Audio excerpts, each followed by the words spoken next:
بسم اللہ الرحمن الرحیم الحمدللہ وکفا وسلام علی عبادہ الذین اصطفیٰ خصوصاً علی سید الرسل وخاتم الانبیاء۔ لفظ نور اور حرف روشنی سے آراستہ نور قرآن کے ساتھ طاہر بخاری آپ سے مخاطب ہے۔ ناظرین، آج 3 رمضان المبارک ہے اور نور قرآن کی تیسری نشست سے ہم بہرہ مند ہونے کی طرف جا رہے ہیں، اور آج کا یوم بطور خاص نسبت کا حامل ہے سیدہ طیبہ طاہرہ خاتون جنت فاطمۃ الزہراء سلام اللہ علیہا، آپ کے یوم وصال کے حوالے سے۔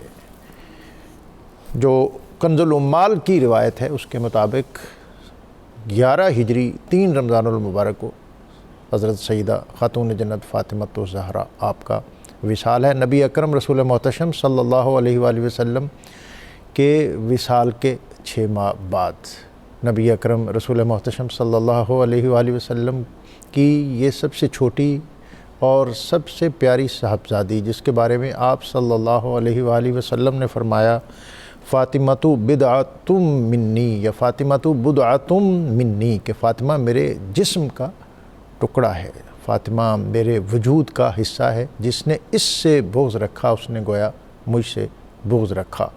نبی اکرم رسول محتشم صلی اللہ علیہ وآلہ وسلم آپ سفر پر تشریف لے جاتے تو سیدہ طیبہ طاہرہ خاتون جنت فاطمۃ الزہراء سلام اللہ علیہا آپ سے ملاقات کے بعد سفر کے لیے روانہ ہوتے، اور جب کسی سفر سے واپس آتے تو سب سے پہلے آپ کے کاشانہ پہ تشریف فرما ہو کر آپ سے ملاقات کرتے۔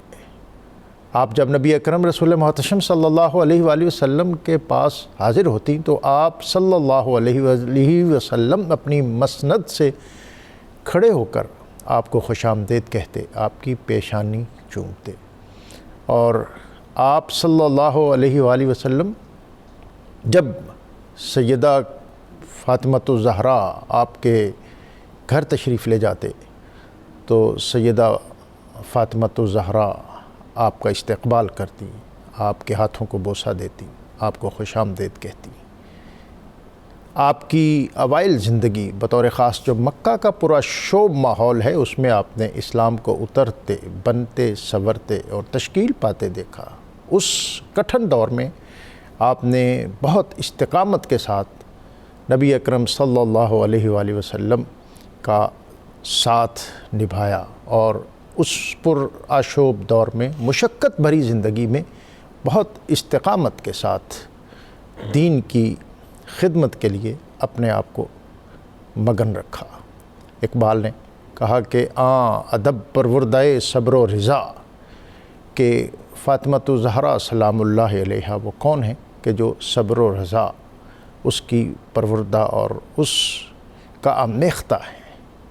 اور پھر اقبال کہتے ہیں کہ دنیا والوں، اگر میں نساء العالمین یعنی دنیا بھر کی خواتین کو ان کے اوصاف و کمالات کے حوالے سے جمع کروں اور پھر ان کے وصف اور ان کے فضائل بیان کروں تو ان میں بلند تر یقیناً حضرت مریم ہے، لیکن ان کی ایک فضیلت ہے، وہ کہتے ہیں کہ مریم از یک نسبت عیسیٰ عزیز، کہ حضرت مریم جو ہیں ان کی ایک فضیلت ہے کہ وہ حضرت عیسیٰ علیہ السلام ان کی والدہ ہیں، لیکن اس جیسی 3 فضیلتیں حضرت فاطمۃ الزہراء سلام اللہ علیہا آپ کو حاصل ہیں۔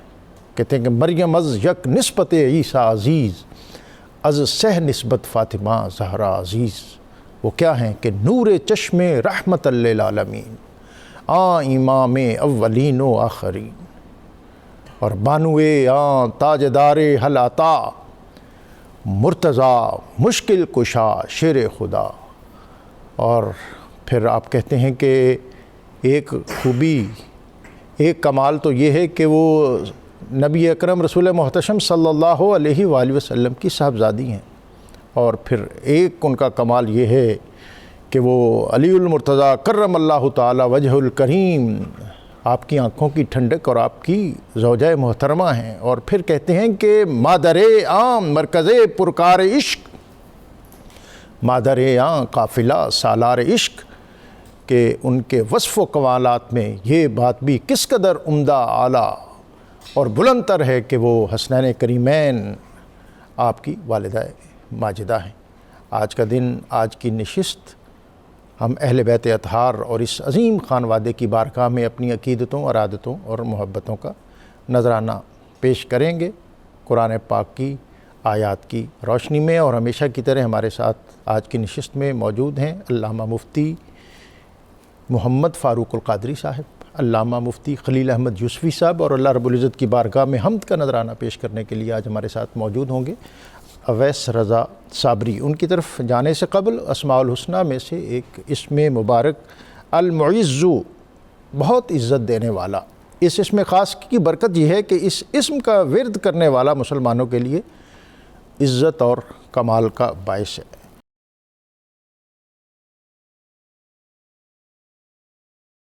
میں چاہوں گا کہ بالکل آغاز میں ہم جو آیہ تطہیر اور آیہ کوثر، انما یرید اللہ لیذہب عنکم الرجس اہل البیت ویطہرکم تطہیرا۔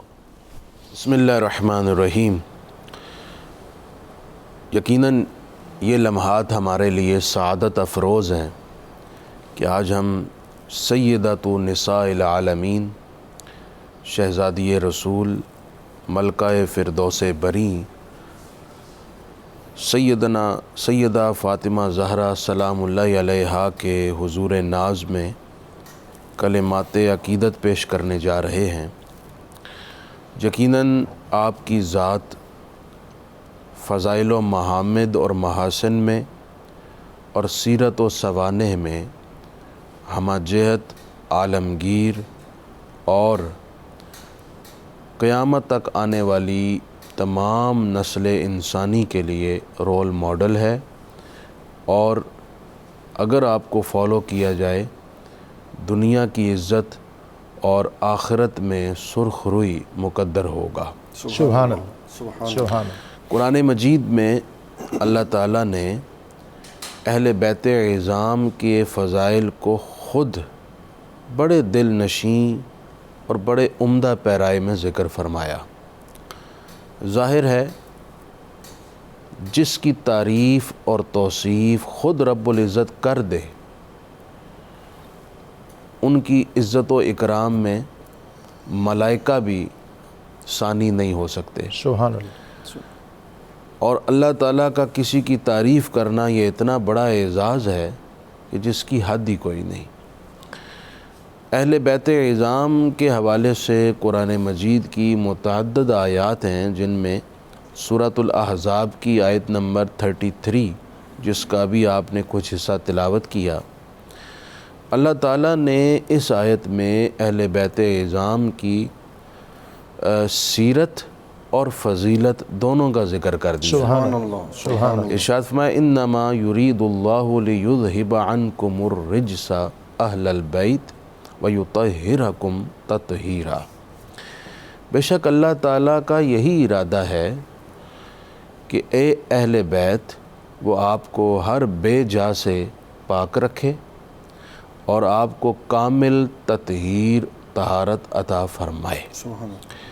اب اس میں اہل بیت کی فضیلت بھی ہے، سبحان اللہ، جملہ اہل بیت نبوی کی، اور ساتھ ہی ان کی سیرت پاک کا بھی ذکر آ گیا سبحان اللہ، کہ اللہ تعالیٰ نے انہیں ہر کمی کجی سے، پاک رکھو، ہر ایسی بے جا چیز سے جو مروت کے اور شائستگی اور تہذیب کے خلاف ہو، اللہ تعالیٰ نے اہل بیت نبوت کو ان سب سے پاک رکھا۔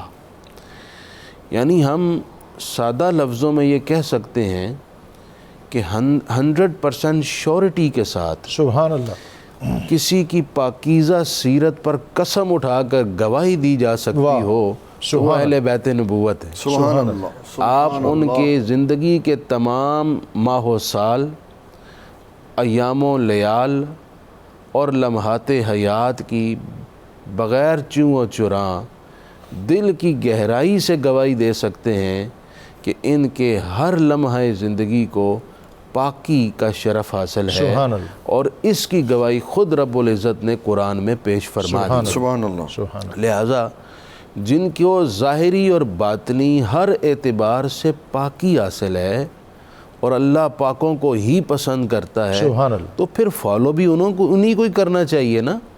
اس لیے اللہ تعالیٰ نے ہمیں یہ آئیڈیل کردار دکھائے ہیں تاکہ ہم ان کی تقلید اور ان کی پیروی کریں۔ دوسری میں آیت پڑھنا چاہتا ہوں سورہ کوثر کی۔ اللہ کے محبوب صلی اللہ علیہ وآلہ وسلم کی اولاد پاک میں شہزادگان بچپن میں ہی وصال فرما گئے۔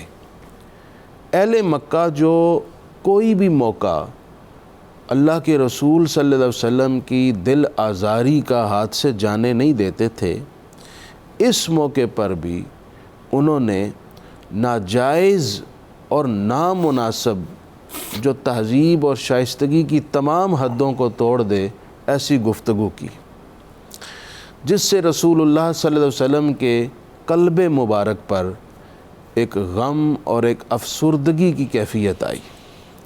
انہوں نے کہا کہ اللہ کے رسول صلی اللہ علیہ وسلم جو دعویٰ کرتے ہیں رسالت کا، ان کے جو صاحبزادے ہیں، بیٹے ہیں، وہ تو وصال کر گئے ہیں، اور باپ کا مشن اولاد ہی آگے بڑھاتی ہے، تو اب جب ان کی اولاد بیٹوں کے اعتبار سے نہیں رہی تو اب پریشان ہونے کی ضرورت نہیں، ان کا جتنا مشن ہے ان کی حد تک ہے، بعد میں کوئی ذکر بھی نہیں کرے گا۔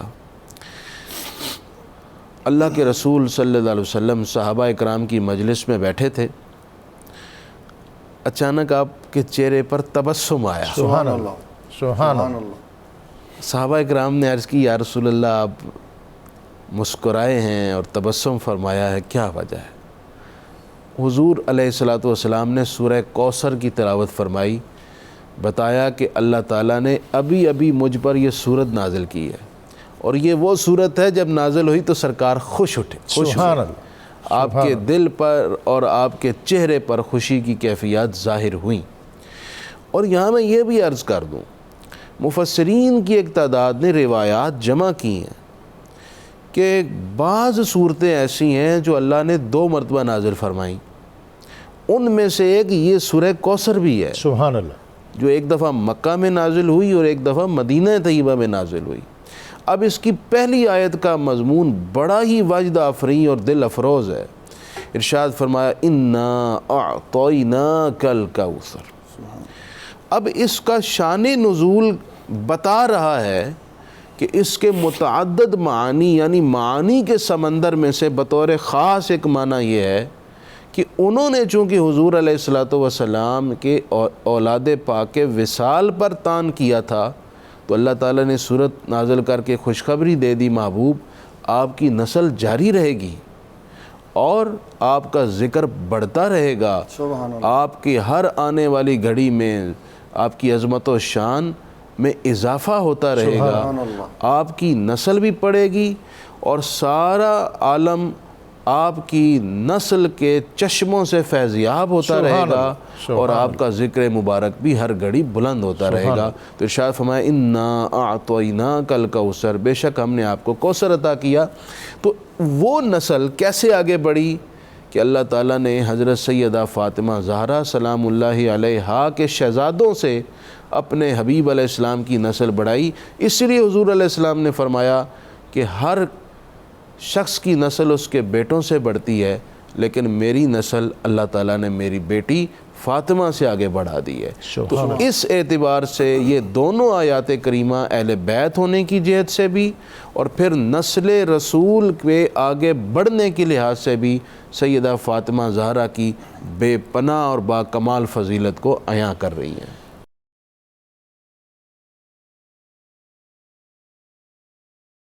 قرآن پاک کے آیات کے تناظر اور پیرائی میں میں چاہوں گا کہ آپ جو آیت مباہلہ ہے، آج خود ایک مباہلہ جو ہے اس کی دعوت و تبلیغ کے جو شعبے میں بہت زیادہ اہمیت ہے، اور مدینہ منورہ میں جب نجران کے عیسائی حاضر ہوئے اور پھر ان کے ساتھ مکالمہ، مذاکرہ، مباحثہ، اور پھر اس کے بعد جو قرآن پاک میں آیت ان کے ساتھ مباہلے کی آئی فمن حاجک فیہ من بعد ما جاءک من العلم، تو میں چاہوں گا کہ اس پر آپ ہمیں رہنمائیت دیں۔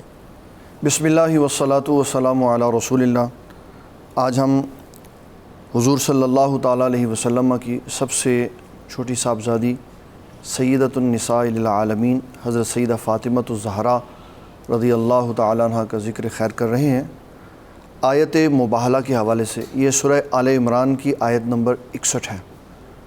سب سے پہلے تو ناظرین اکرام کے لیے یہ بتانا چاہوں گا کہ مباہلہ کیا ہوتا ہے۔ جب دلائل نہ چل رہے ہوں یا دلائل سے بات حل نہ ہو رہی ہو اور بات بھی ایمان اور عقیدے کی ہو، تو پھر مباہلہ کا دروازہ کھلتا ہے، اس اعتبار سے کہ انسان اپنے فریق کو یہ کہتا ہے کہ آؤ اللہ تعالیٰ کو موجود مان کر یہ بات کریں کہ اگر میں سچا ہوں تو میں حق پر ہوں، اللہ تعالیٰ مجھے بچا لے، اور اگر تو سچا ہے، تو حق پہ ہے، تو تیری طرفداری ہو۔ تو نبی صلی اللہ تعالیٰ علیہ وسلم نے نجران کے عیسائیوں سے جو بات چیت کی حضرت عیسیٰ علیہ السلام کے بارے میں، تو ان کو بتایا کہ حضرت عیسیٰ علیہ السلام اللہ کے بندے اور رسول ہیں اور مریم سلام اللہ علیہا کے بیٹے ہیں۔ تو نجران کے عیسائیوں کو اس کے اوپر بڑا غصہ آیا، کیونکہ ان کے عقیدے کے مطابق عقیدہ تثلیث وہ حضرت عیسیٰ علیہ السلام کو اللہ تعالیٰ کا بیٹا مانتے تھے۔ تو نبی صلی اللہ تعالیٰ علیہ وسلم نے فرمایا اس کے اوپر مباہلہ کر لیتے۔ انہوں نے کہا کہ ٹھیک ہے کر لیں۔ تو آپ صلی اللہ علیہ وسلم نے اللہ تعالیٰ کے فرمان کے مطابق فرمایا کہ میں اپنے بیٹوں کو بلا لیتا ہوں، تم اپنوں کو بلا لو، ہم اپنی عورتوں کو بلا لیتے ہیں، تم اپنی عورتوں کو بلا لو، اور میں خود آ جاتا ہوں، تم خود آ جاؤ۔ تو جو جھوٹا ہوگا اس کے اوپر اللہ کی لعنت برسے۔ جب آپ نے یہ بات ارشاد فرمائی تو انہوں نے مشورے کا ایک دن کا وقت مانگا۔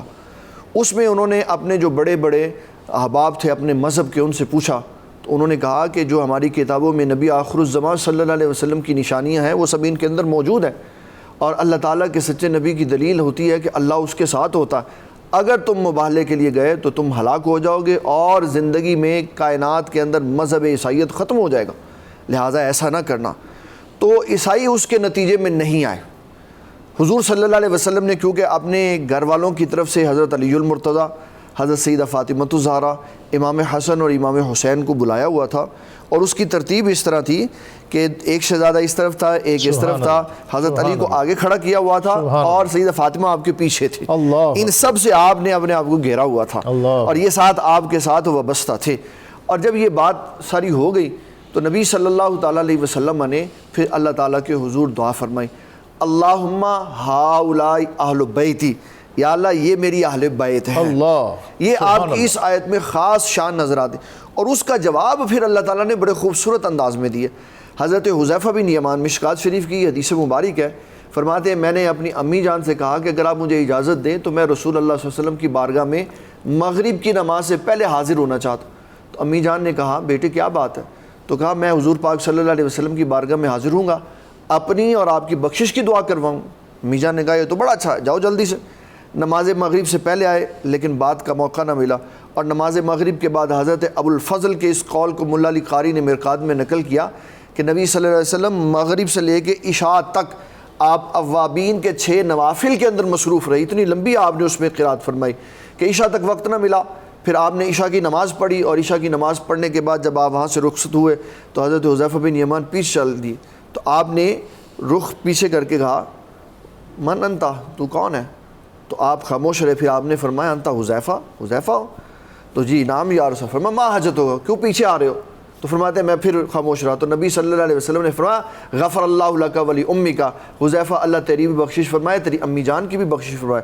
یہ بات ارشاد فرمانے کے بعد فرمایا ان ھذا ملک، یہ فرشتہ کھڑا ہے، لم ینزل الارض قط قبل ھذہ لیلہ، اور اس میں ہمارے آقا کریم صلی اللہ علیہ وسلم کی عظمت و شان نظر آتی ہے۔ سبحان اللہ۔ آپ نے فرمایا یہ فرشتہ آج کی رات سے پہلے کبھی دنیا پہ نہیں اللہ آیا، اکبر۔ اس کی حاضری بھی بتا دی، اور فرمایا کہ اس نے اللہ تعالیٰ کی بارگاہ میں عرض کی کہ میں نے حضور صلی اللہ علیہ وسلم پہ سلام بھیجنا ہے، تو یہ آسمان سے زمین پہ آیا، تو اللہ تعالیٰ نے اس کو پیغام دے کے بھیجا ہے کہ آپ صلی اللہ علیہ وسلم کے دونوں نواسے جنت کے جوانوں کے سردار ہیں، اور آپ کی شہزادی کو جنت کی خواتین کی سردار بنا دیا۔ سبحان اللہ۔ تو اس ضمن میں یہ آیت مبالغہ میں حضرت سیدہ فاطمہ الزہرا کی بڑی عظیم شان نظر آتی۔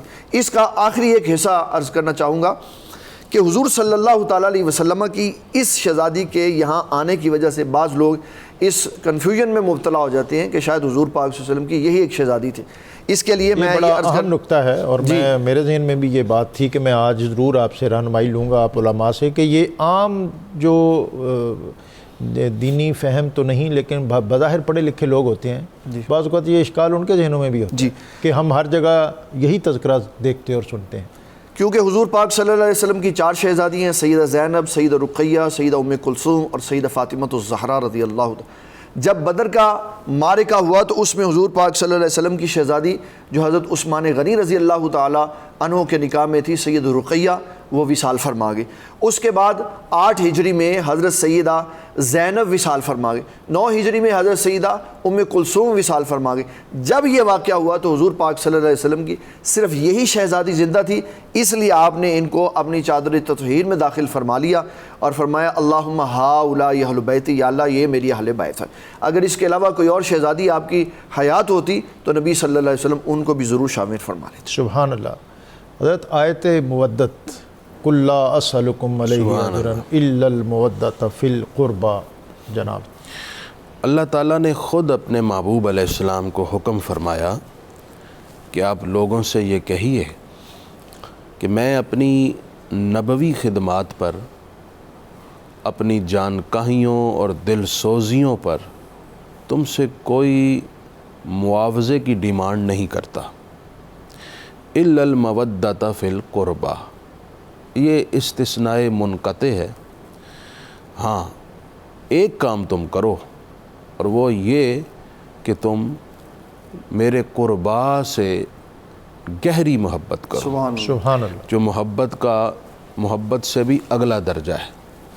اور اس میں قربا میں ظاہر ہے کہ آقا کریم علیہ الصلوۃ والسلام کی اولاد، ازواج، بنو ہاشم، آپ کے جملہ رشتہ داران، یہ سب کے سب شامل ہیں۔ تو اس آیت سے یہ بات واضح ہو گئی کہ یہ اللہ تعالیٰ کی طرف سے حکم ہے اللہ کہ آپ اپنی امت سے فرمائیے کہ وہ آپ کے قربا، آپ کے اعزاء، آپ کے اہل بیت، آپ کے رشتہ داران سے گہری محبت کریں، ان کا اکرام کریں، ان کی خدمت کریں۔ میں عرض کر رہا تھا ڈاکٹر صاحب، جو قرآن مجید نے حضور کے اہل بیت اور اعزاء سے گہری محبت کا حکم دیا ہے، اس کا ایک زاویہ یہ ہے کہ آپ آج کے زمانے میں اپنے ارد گرد سادات کو دیکھیں جو معاشی اعتبار سے کمزور ہیں، ان کو ہاتھ پھیلانے کی نوبت نہ آئے، انہیں اپنی سفید پوشی کا کسی کے سامنے بیان کرنے کی ضرورت پیش نہ آئے، آپ ان کی خدمت کیا کریں۔ میں آپ کو عرض کروں ڈاکٹر صاحب، ایسے بہت سارے سادات ہیں جو بیچارے مفلوق الحال ہیں، اور وہ معاشی تنگی کی وجہ سے لوگوں سے کہتے ہیں کہ آپ ہماری مدد کیجئے، آپ ہمارے بچیوں کی شادیاں ہیں، ہمارے گھر میں راشن کی کمی ہے۔ زکوٰۃ تو ظاہر ہے ان کے شایان شان ہی نہیں، یہ تو مال کا میل ہے۔ آپ اپنے پاکیزہ مال میں سے ان کی خدمت کیجئے، اس میں عظیم اجر ہے، اور یہ اس قرآن مجید کی آیت پر عمل کا ایک زاویہ ہے۔ دوسری جو آپ نے آیت کا ذکر فرمایا کہ سورہ دہر کی آیت نمبر 8 اور 9، اس میں بھی اللہ تعالیٰ نے اہل بیت عظام کی عظمت و شان کا ذکر کیا، جس کا بدرجہ اولا مصداق سیدہ فاطمہ زہرا ہے۔ یعنی حسنین کریمین بیمار ہو گئے، بعض مفسرین نے یہ روایت ذکر کی ہے، تو اہل بیت حضرت علی حضرت فاطمہ نے روزہ رکھنے کی منت مانگی، افطار کے وقت ایک دن یتیم آ گیا، ایک دن مسکین آ گیا، ایک دن اسیر آ گیا، ان کو کھانا کھلایا، تو اللہ تعالیٰ نے ان کی تعریف کی اور یہ آیت اتری وَيُطْعِمُونَ الطَّعَامَ عَلَىٰ حُبِّهِ مِسْكِينًا وَيَتِيمًا وَأَسِيرًا، کہ یہ وہ لوگ ہیں جو اللہ کی محبت میں غرق ہو کر اللہ یتیموں، مسکینوں اور قیدیوں کو کھانا کھلاتے ہیں، اور ان کا مطمع نظر صرف ایک ہے کہ ہم سے ہمارا رب راضی ہو، اس کی خوشنودی ہمیں حاصل ہو۔ انکلوڈ کرنا چاہتے ہیں آپ کچھ کہنا؟ میں آخر میں ایک بہت اہم میسیج دینا چاہتا ہوں تمام مردوں کو۔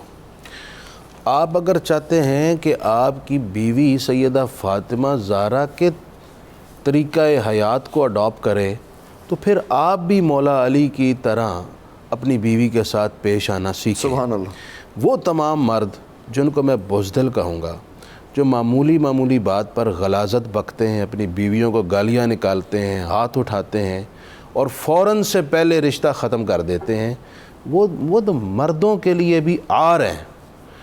بھئی قرآن نے ہمیں کیا سکھایا ہے؟ معاملات کو سیٹلڈ کرنا، بیوی کے ساتھ کونسلنگ کرنا۔ حضرت سیدہ فاطمہ زہرا فرماتی ہیں حضرت علی نے میرے ساتھ کبھی بلند آواز میں بات نہیں کی، واہ واہ واہ۔ اور یہاں آپ بات پر گھر میں چیختے ہیں، تو آپ بھی تو مولا علی کو فالو کیجئے نا۔ ہم اگر سیدہ آپ کے فاطمہ ان زہرا چیخنے کی وجہ سے آپ کی اولاد پر منفی اثرات پڑتے ہیں اور رشتہ بھی خراب ہوتا ہے نا۔ میں بتاؤں، دیکھیں جب آپ منہ سے اس طرح کے الفاظ بولیں گے اور عورت پر تشدد کریں گے، وہ اگرچہ رشتہ نکاح کی وجہ سے آپ کے ساتھ رہے گی، لیکن آپ کی اس کے دل میں سے عزت ختم ہو جائے گی، محبت ختم ہو جائے گی، اور نکاح کا رشتہ تو قائم ہی محبت کی بنیاد پر ہوتا سبحان ہے۔ اللہ۔ اس لیے اس محبت کو بلند درجہ دیں، اپنے نفس کو، اپنے غصے کو کمزور کریں اور اپنی برداشت کو جوان کریں۔ یہی ایک بہترین اور خوشگوار گھر کے خوشگواریت کا راز ہے۔ بہت شکریہ حضرت مفتی صاحب، اور میں سمجھتا ہوں کہ جو سگنیفیکنس ہے کہ ہمارے دین کی، وہ اس کا فیملی سیٹ اپ اور فیملی سسٹم ہے، اور اس میں نبی اکرم صلی اللہ علیہ وسلم نے ایک رول جو ہے اس کی ذمہ داری اور اس کی ڈیوٹی اس کا تعین فرمایا ہے۔ اور اگر ہم ان چیزوں کو اپنی عملی زندگی میں، عملی معاشرت میں ڈالیں تو آج ہمارا معاشرہ، ہماری خانگی زندگی جس طرح توڑ پھوڑ کا شکار ہے، ہم اس سے محفوظ رہ سکتے ہیں۔ سیدہ طیبہ طاہرہ خاتون جنت فاطمۃ الزہرا، آپ کے یوم کی مناسبت سے آج یہ ٹرانسمیشن آپ کی خدمت میں ہدیہ کی گئی، اور میں اپنے مہمان اویس رضا صابری کی طرف جانے سے قبل پیر معین الحق گیلانی آپ کا یہ شعر آپ کی نظر کرنا چاہتا ہوں۔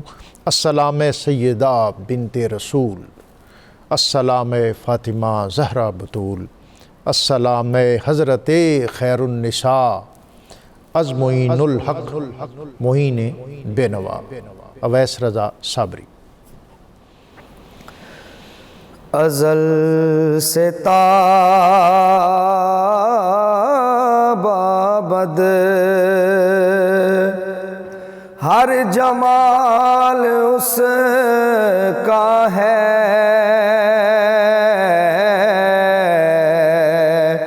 ازل سے تا ابد، ازل سے تا ابد ہر جمال اس کا ہے، زوال جس کو نہیں ہے، کمال اس کا ہے۔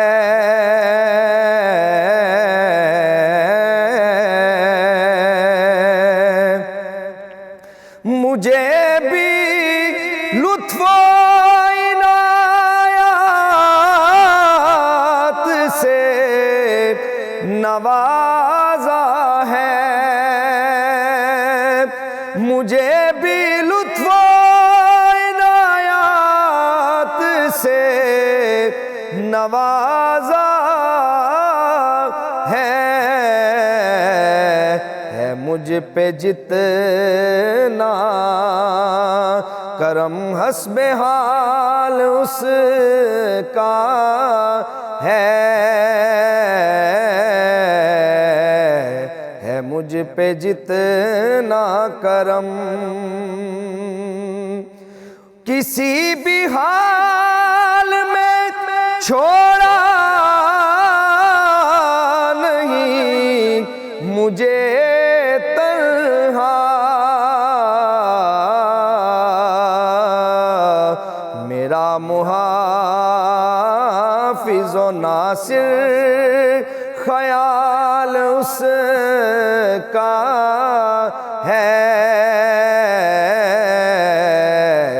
میرا محافظ و ناصر خیال اس کا ہے، زوال جس کو نہیں ہوا نہ طاعت خالق کا حق ادا مجھ سے، جو صبح و شام ہے مجھ کو ملال اس کا ہے، جو صبح و شام ہے مجھ کو ملال اس کا ہے،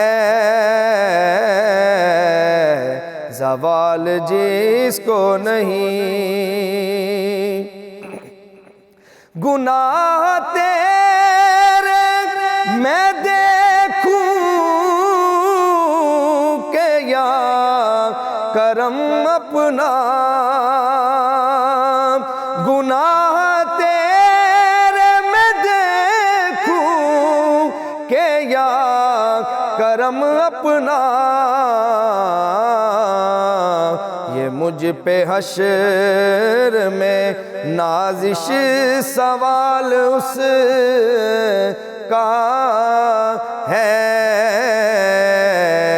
زوال جس کو نہیں ہے کمال اس کا ہے۔